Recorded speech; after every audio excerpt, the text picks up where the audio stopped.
All you need to know about money negotiations. Most people make a much bigger deal about salary and compensation negotiations in the final step of getting a job offer. I have always contended, and my candidates over the years agree wholeheartedly, that if you keep a few principles in mind, successful negotiations, when it comes to money, just aren't that hard. Here is what you need to know. People have all kinds of funny, usually wrong, ideas about compensation. It becomes real important because money is a common denominator, and it is easily equated with success in a job, which really isn't true. Many people say they are primarily motivated by money. If that were true, more people would rob banks or something illegal to get money quickly. The truth is that just about every psychological study about the motivation of money rank it as the fourth or fifth reason people work.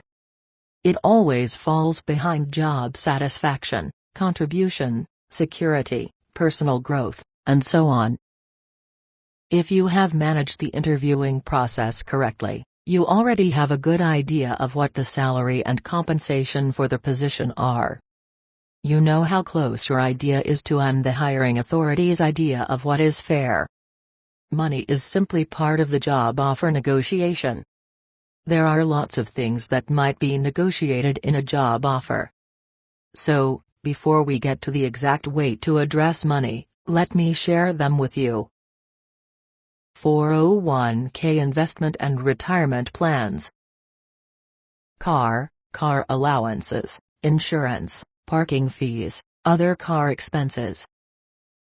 Business expenses. Title. Salary review dates. Insurance, health, life, vision, dental for you and family disability insurance, both short-term and long-term. Overtime pay, vacation time, sick leave. Educational reimbursement, flex time. Pay for extra personal time off. Health club, country club membership and expenses. Real estate assistance. Custom designed bonus plans. Stock options, stock used as a sign-on bonus. Sabbaticals. Stock purchase plans. College tuition reimbursement plans. Daycare programs. Ability to work from home, a designated percentage of time, membership to buying clubs, separation packages, sales territory realignment. There can be all kinds of other benefits that a company might be able to provide. I have seen such things as time off to train for the Olympics, time off to attend executive MBA programs at faraway schools, bike race team sponsorship, and hunting lodges. Make sure you know all of the aspects of a job offer before you start negotiating. The larger the company, most likely the less flexible it can be. But you won't know until you try. Here are some things to remember. The better you sell yourself in the interviewing process, the more a company likes you and wants to hire you, the more leverage you have in negotiation. If you are a nice-to-have instead of a can't-live-without candidate, you may not do as well in negotiating. Make yourself indispensable. When it comes to money, always try to negotiate with the hiring authority, the one with pain to hire someone. You don't have as much leverage with a removed third party, like HR. An HR department isn't as interested in alleviating the pain of a hiring authority as it is in keeping with the salary guidelines that make the department look good. So, if the HR department starts talking to you about money, insist on talking to the hiring authority. Don't assume that you are going to have a hassle over the negotiations.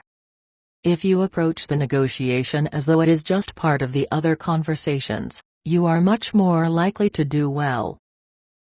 Remember, the first rule of negotiation is to never be afraid to walk away. Now, this might be harder to do if this is the only offer you have received in 6 months. And don't lead with an aggressive attitude. Simply know that you can walk away anytime. Make sure you know everything about the job before you negotiate. It is not uncommon for a candidate to be so intent on getting an offer that he or she misses a number of important parts about the job. So, when you go in to negotiate, if you don't already have a crystal clear understanding of the job, get one. Approach the negotiation with a "we are all in this together" attitude.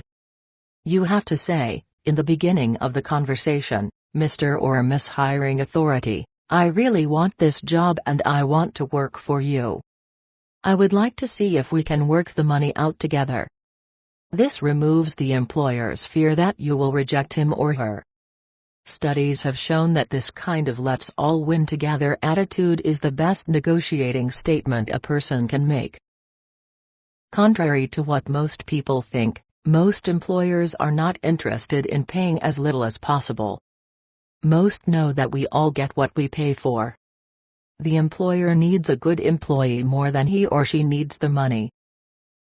Make sure you hear all aspects of the offer before you start negotiating. Write this down so you can see them in front of you.